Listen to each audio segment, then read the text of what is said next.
As 'n man is daar 'n paar goed wat my benoud maak in die lewe. As my vrou, baba, dogtertjie vashou, skoonmaak om kuier, matriekvrae stel wat ek nie voorgeleer het nie.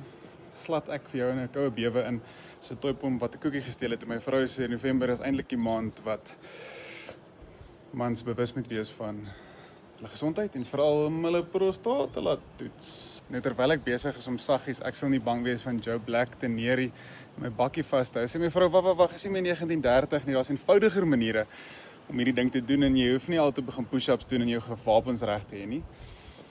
Luister, in die maand van November fokus die spesiale mense van die Namibiese Onkologie Senter, groot woord ek weet, op ons mans en spesifiek om seker te maak dat jou prostaat veilig is en nie jou probeer doodmaak nie.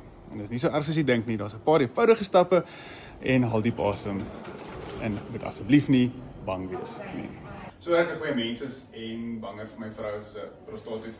Het ek seker gemaak dat ek vir almal mooi wys hoe dit gaan werk as jy vir jou die toets gaan en ons almal gaan mooi veilig wees vandag.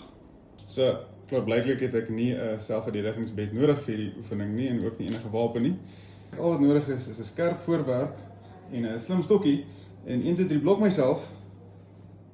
Gee die toets vir jou, hè? Dan word jy gemelk soos 'n goedkoop Jersey koei. Ek sê as wat gebeur het is ek boe op my vinger en hulle sê vir my ek is nie swanger nie of nee, verkeerd is. Ek's okay. So eenvoudig soos dit. Nou die beste van alles is dat Vrydag die 21ste November is hierdie toets verniet en veilig soos ons nou gewys het.